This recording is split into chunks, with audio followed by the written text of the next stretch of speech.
Hi guys, I'm Ant Reynolds-Lene and I'm the lead of our world building team.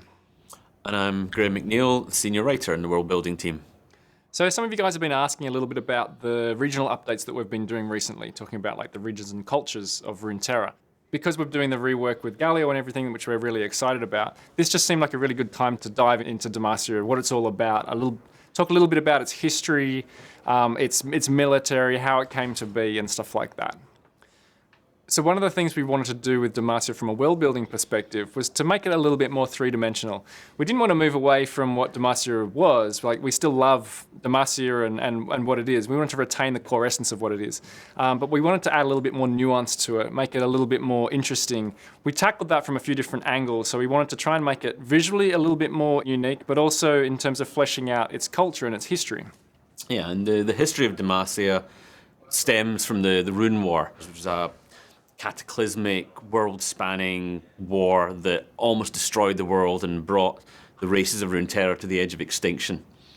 And the survivors of that war, people fleeing its destructive wild magics, founded Demacia in this realm that was curiously unaffected by that wild magic. It was a fertile place, it was self-sufficient, it seemed kind of immune to the magics that were ravaging the rest of the world, and crucially it was defensible. So they settled here and they built walls to defend what they had because they knew that a place of refuge in the wake of this destruction would prove very desirable to all others. So they wanted to make sure that nobody would take it from them. So that gave rise to a culture that was fiercely independent, insular, and had a very, very powerful military to defend it. One of the things we wanted to emphasize with Demacia is the elite nature of its military force.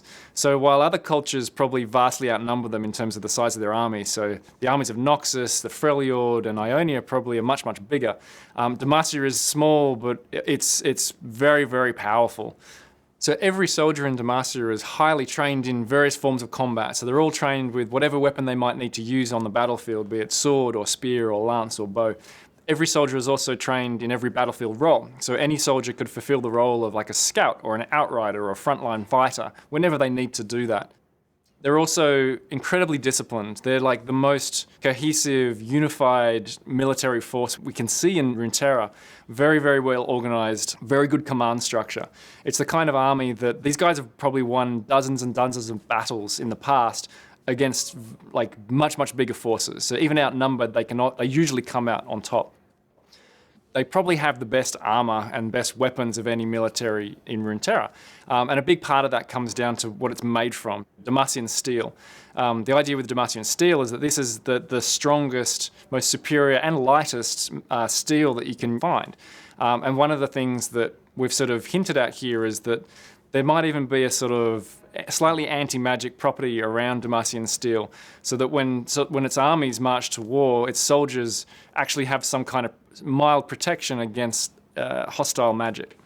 Yeah, because magic is such a rare thing in Runeterra, and especially so in Demacia, because given how the country was formed in the wake of the Rune Wars, its people have been raised on folk tales of dark mages and powerful wild magics that almost destroyed the world. So quite naturally they fear magic and are suspicious of it. But that was a long, long time ago. Much of this magic has never been seen in Demacia. There's pockets of Demacia where they don't even believe that magic is real anymore because it's not woven into the fabric of the nation like it might be in a place like Ionia. Even those who might have seen something magical are able to rationalize it into something mundane in a way that doesn't compromise their way of thinking. Lux is an interesting character for exploring the idea of magic in Demacia because she's well known as somebody who helps the helpless, who looks after the poor and is well regarded by everybody in Demacia. So for her to have this magic at her heart leaves her fairly conflicted. That makes for an interesting dilemma for a character who has this power but lives in a place where she can't actually acknowledge that she has it.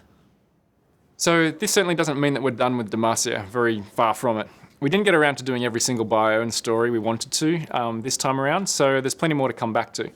For us, we actually see this as laying a good foundation for the future. So we've established here a little bit more about what Demacia is and its core themes and stuff like that, and using all that material now we can move forward and start telling some bigger stories. So if you guys want to learn more about Demacia or any other part of Runeterra or any of the champions, head on over to the Univers site. There's lots of information there. There's lots of bios, lots of stories. So make sure you go and check that out. So thank you very much for watching, guys. If you guys have got any comments or any feedback or questions, we'd love to hear it. So please leave a comment and we'll speak to you soon. Yeah, thanks very much.